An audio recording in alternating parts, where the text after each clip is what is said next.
H-A-T. It's in the name. This episode of the Helping Healing Humor podcast is brought to you in partnership with MinistryLeague.com. We would love for more people to discover this show, so please rate and review us on iTunes or your podcast provider. Feel free to share on your social media and subscribe at benandtravis.com for the free ebook, 28 Days of Focused Living. Welcome into the Helping Healing Humor with Ben and Travis podcast. On today's episode, we're going to talk a little bit about Sabbath or rest, maybe a couple of different ways to pull that off.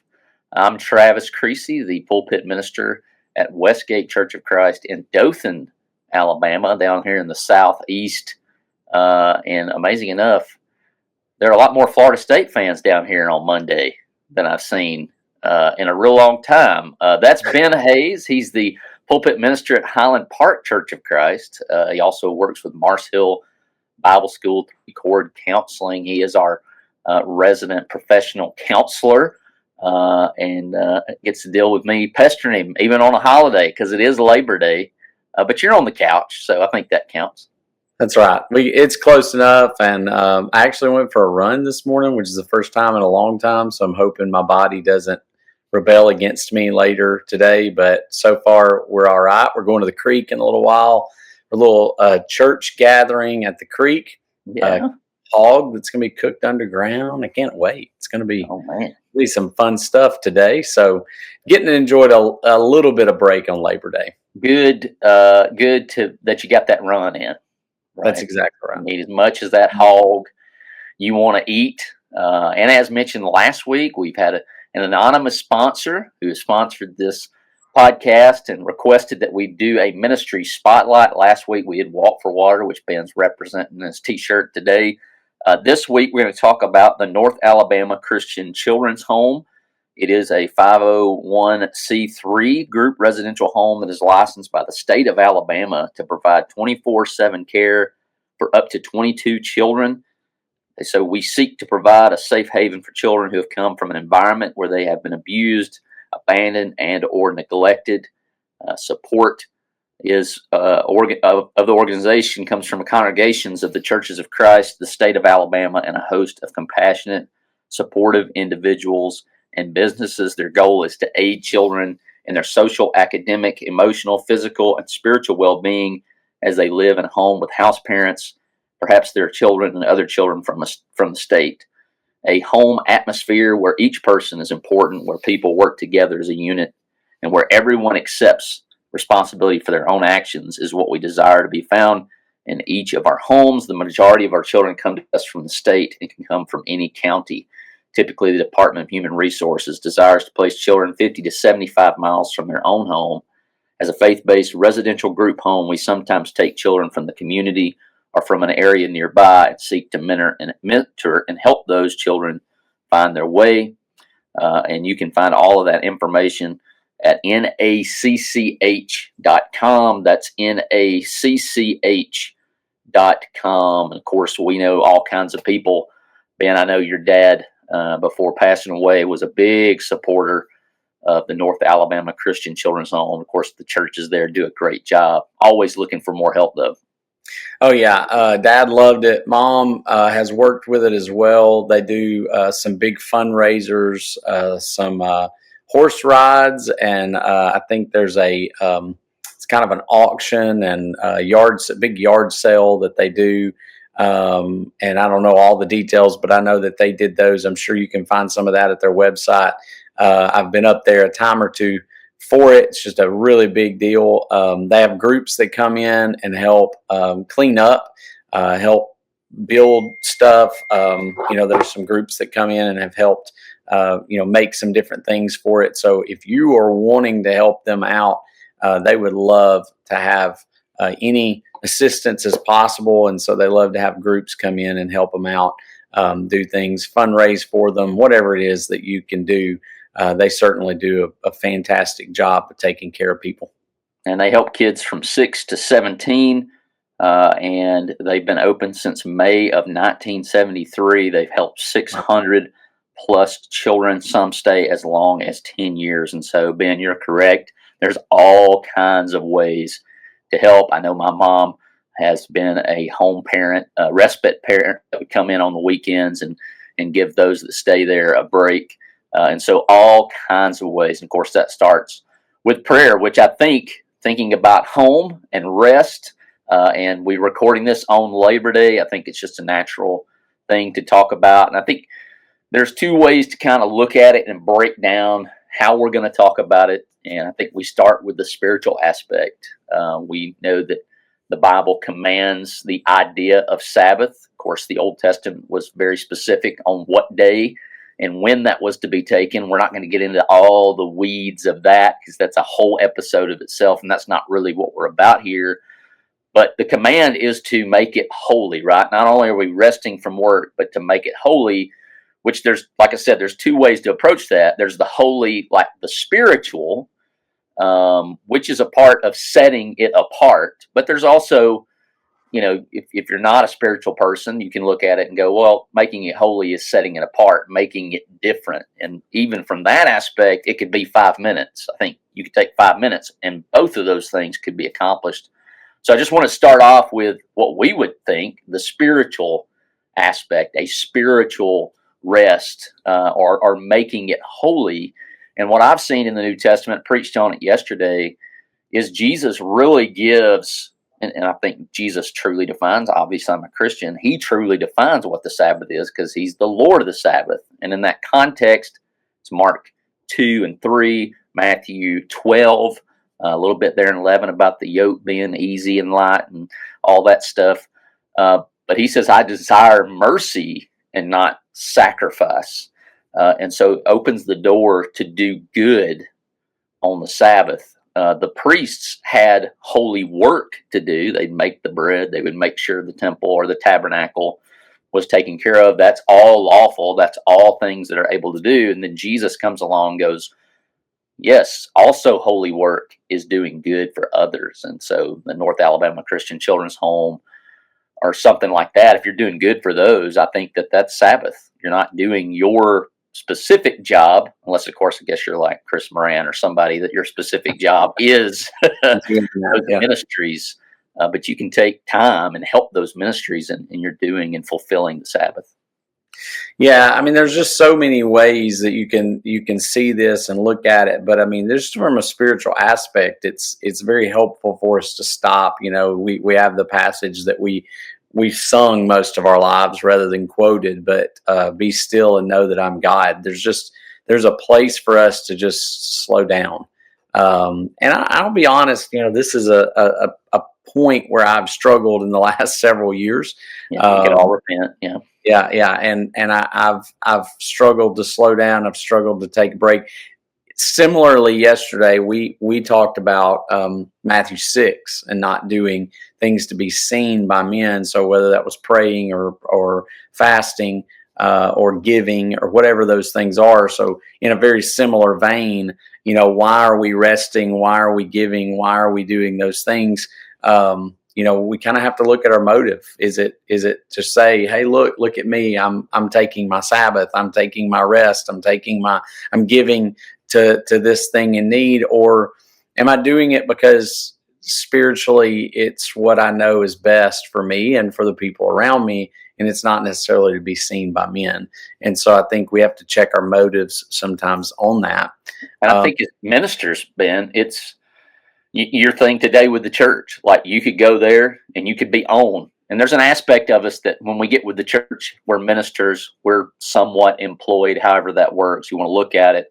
And it'd be very difficult for you to go and just let your hair down. Now, you've been there for 18 years. They've seen you with your hair down or high and tight like it is. But, it would be easy to go and go, well, I'm ministering. And in a way you are, lowercase m.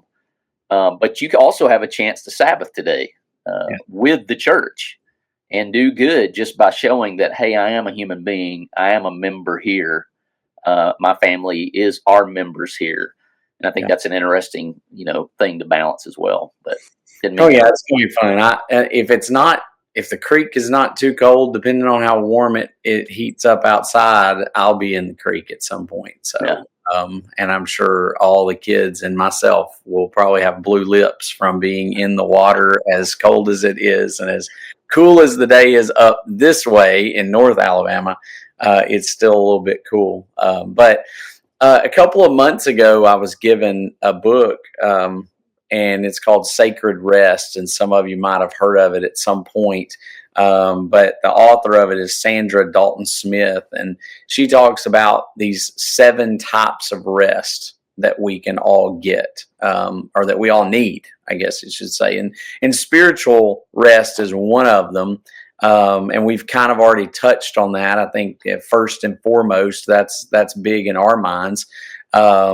Interestingly enough, there's different ways that you can do that, and different ways that you can practice that spiritual rest. But knowing that we need to, from the standpoint of just practicing gratitude, we've talked about that on several occasions. Travis, you've mentioned that several times. You've also, just said sometimes we can do that by doing good things. That can be a type of rest, because I think sometimes we get into the daily grind of doing whatever it is that we do. And the two of us have been in ministry so long, it's hard to, it's easy, I should say, to forget that for some people, that's not their daily life. For some people, they're surrounded by, and some of our guys on our group text will tell you, like, that's not my life I'm surrounded with every day. I'm in a workplace where people say whatever they want to say and do whatever they want to do. And so there's probably some opportunities there even to let the spiritual rest of doing good, practicing gratitude for the moment that they're in. I just think, at least for me, I've taken that for granted, because I've always sort of worked in a spiritual environment, whether it was church or Mars Hill or even in my counseling office. A lot of the ones that I'm around are spiritual environment. Yes.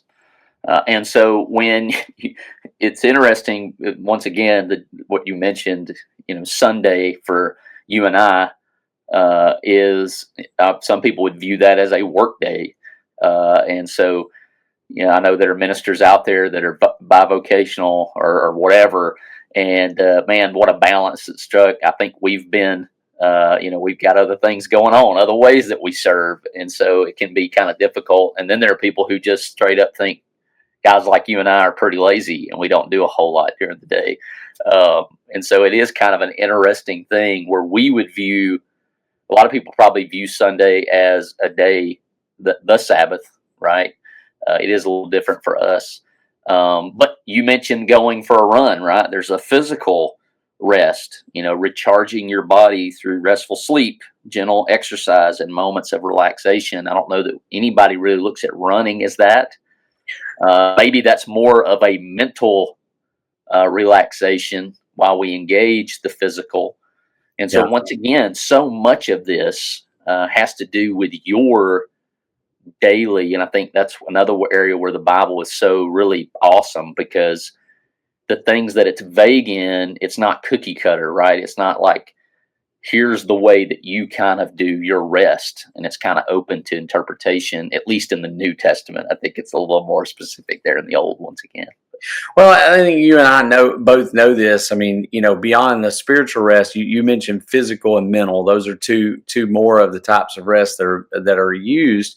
And those two things can sometimes be very different from each other. A lot of people get their mental rest by taking a hike, or by physically exercising, going for a run, going for a bike. I mean, Will is not with us today. I don't know if he is physically taking a rest this morning on Labor Day, or if he is mentally taking a rest by going on his 40-mile bike rides that he's been doing lately, 40 or 50-mile bike rides.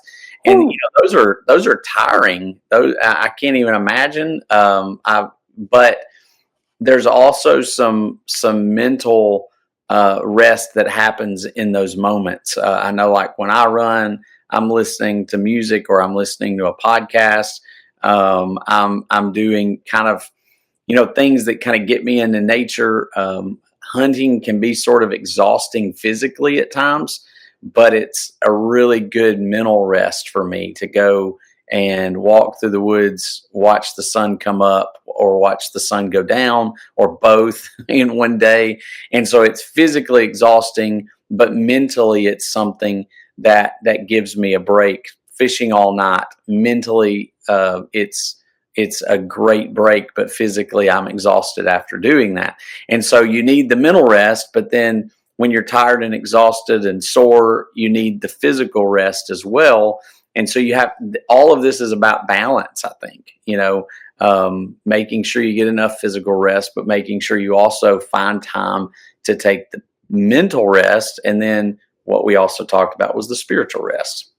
Yeah, you realize when the Sabbath was introduced, and the idea of resting and taking a full day from you to your spouse, to your kids, to your male, female servant, to your animals. Just a wildly revolution idea outside of royalty or the people who were in charge. And he's like, no, every level needs a day. You need a day. You need some time. And it's a covenant between, I'm your God, and this is how you show that you're trusting me to give you a full day of rest, and you're going to get things done. And so there's this aspect of, if you work 24/7, 365, and you're a billionaire, which I would love to try this out. But if you're working even that, you're a rich slave. You're not really experiencing. I know we're going back to the spiritual, but I think that part we could all agree on. And so this revolutionary idea. And then I think what you're getting at to some degree is the other aspect of emotional rest. I remember when I was coaching football, and I would go on a retreat or vacation, and I didn't want to compete at anything. Like, I didn't want to play board games. I didn't want to play cards. Maybe video games. You could get me to play a video game, but I didn't want to compete. But then you go with people who that's not their life, and they want to compete. They want to go, that's fun. And I'm like, well, that's kind of work for me to engage my brain in that way. So that's not an emotional rest, whereas for somebody else, it would be that aspect of finding the balance. And I think, of course, all these play into each other. And I think all of us probably at home, you could be sitting there right now listening, well, this is how I get emotional rest. This is how I get physical. This is how I get mental rest. But I think here about the emotional and nurture your feelings. And I'll say, Ben, as we're repenting, I think a lot of my work and a lot of things I'm busy doing can be at the expense of working through my feelings, really in place of. Yeah.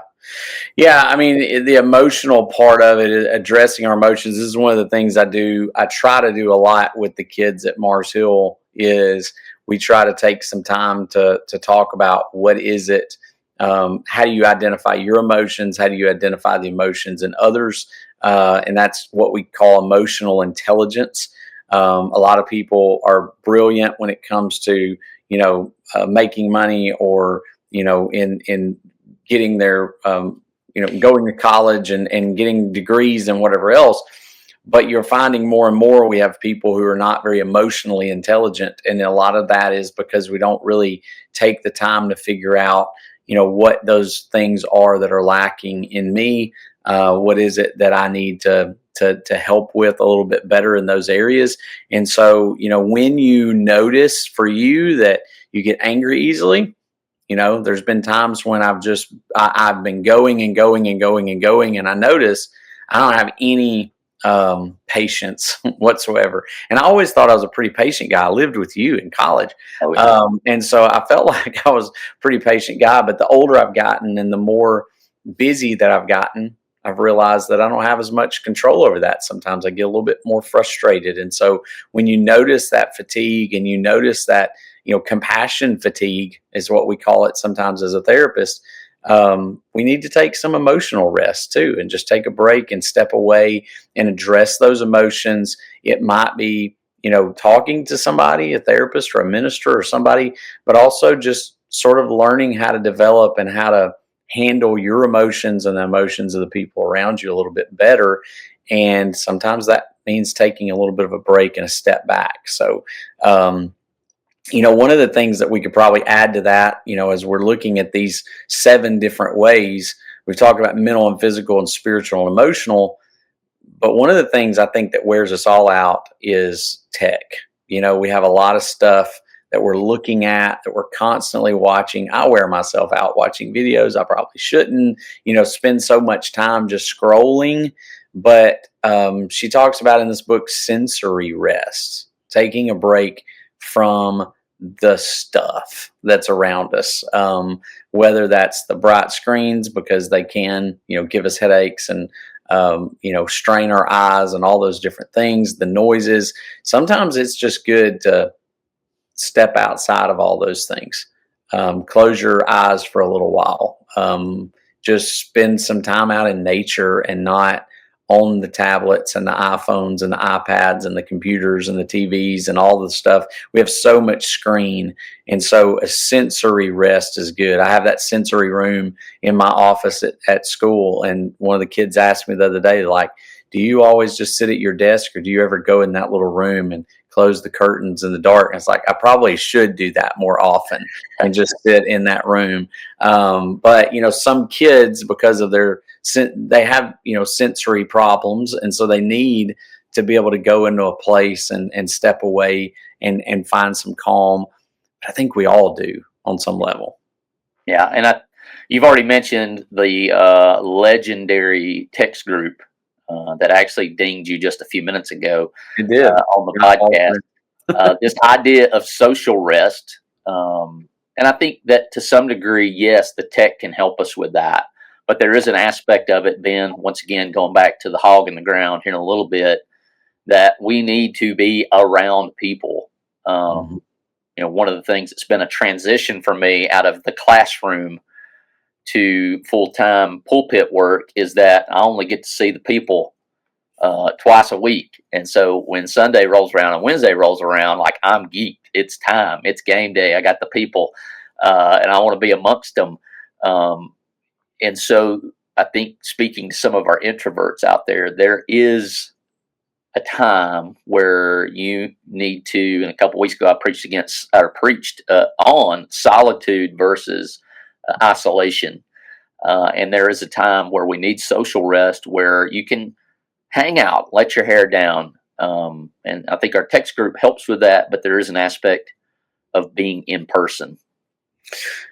Absolutely. And I think, you have the whole introvert extrovert thing. Some people are introverted and they really do struggle with social interaction, but we still have to have it on some level. And it's not that they're completely against social interaction. It just depends on how much and how many people and kind of how long. So, sometimes it may be, hey, you've got to get that in small spurts. You've got to go in and be around people for small amounts of time and give yourself the leeway and the ability to walk away from a situation if it's uncomfortable for you.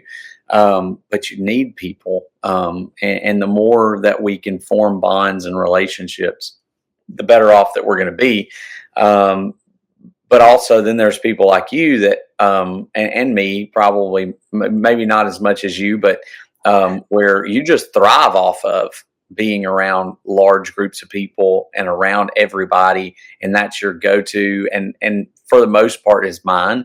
I feel like I kind of have I hit my moment sometimes where I'm like, I need to go. Like, this is too much for me. This is a little too much. But those things that you do and that you thrive off of, I think there's also the social rest of, you need probably to get some of that solitude on occasion and enjoy the silence, or learn to deal with the silence. Sometimes it's not the enjoyment of it. It's, I get in my own head when I get in the silence. And so that goes to some of the other rests that we've already talked about. But yeah, I think we need to spend quality time with people. And that's where I struggle sometimes. And I have struggled, is because I've spent so much time and effort, or I've always got something I'm thinking about the next thing. So even today, I'm thinking about the next, what do I have to do? Last night I got home from church and I thought, oh man, tomorrow is a Monday, and I always get behind when there's a Monday holiday. And so I was already sending out stuff about next Sunday to people, trying to get ahead of the game. And then it's like, then I really have a hard time, unless I go somewhere and get away from the house like today, to really step away and spend quality time. I sometimes just, I struggle in that aspect. So, but even for what we do, we're working a lot in, podcasts and sermons and bulletin articles and, always something that we're trying to create. We also need some creative rest. And that's kind of the number 7 one is, we've got to find ways to get some inspiration outside of what we do all the time. I listen to, and I've talked about this a bunch, I listen to a lot of podcasts that aren't spiritually based podcasts, survival podcasts, or I read things or watch videos on historical events or, things like that. I know this is an area I struggle with because that's about the extent of what I do. You, on the other hand, read extensively on a lot of things. You're the reader of this duo, and so, but I got to get back to that. Yeah, but those are the kinds of things that, like, sometimes we need to take a creative rest. I don't know if you remember the days of writing papers, but I would get stuck, and I'd have to go walk off somewhere and go do something else for a little while. And then you come back and it's like, oh, there we go. I got an inspiration somewhere. And I can't tell you how many times I've been stuck trying to get a sermon together. And I get to a point and I'm stuck and I watch something and I go, there's my missing link. There's the thing I needed. It's a story or it's something, and it kind of brings it together. Yeah. That was the word immediately for me this past sermon on the Sabbath, Mark 3, verse 6 in the ESV. Jesus is talking about the Sabbath. He corrects the Pharisees, and it says they immediately went out and sought a way to destroy him. And it's the Sabbath. And so what the idea there is that they actually break the Sabbath by seeking a way they plot to destroy Jesus. The other illustration, Ben, and we'll switch over here. I use the illustration of that time that I ran into the pole at my birthday party. And I think you were there, right? I was there. There was a 10th grade birthday party and Ben wasn't at Travis. Come on, he was there. For some reason in my mind, I believe that I was moved to the couch. And for some reason, my clothes were removed down to my underwear. I don't think that's true. I think I've created that in my mind.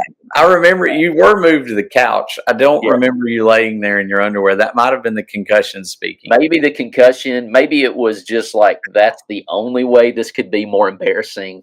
Yeah. But, the mind plays funny tricks. I did leave that part out of the illustration because I was unsure if that happened. But, people have that nightmare. Or 10th grade? 10-year-old. I think I was young. I was young. I thought you said 10th grade, and I was like, I don't think you were that old. No, I think it was 10. And I said that in the sermon. I was like, I don't know if it was 10 or not. I think it was 10. It was close. But, of course, we were playing football in the backyard all the time. So, it was bound to happen one day. It did. So, but I just wanted that clarification. Ben, I appreciate it. Really, I know this is a creative thing, but getting with you every week, you and Will, and hopefully next week we'll have a guest, always kind of gives me a little rest, a little boost in the arm. But I hope you enjoy the creek and the hog in the ground and all those great people at Highland Park that I know and love, and I know you love them. Well, enjoy South Alabama, or LA as we call it, Lower Alabama. And always a great rest for me to be able to come on and talk a little shop with you. And I think, I hope you guys have a great rest of the week.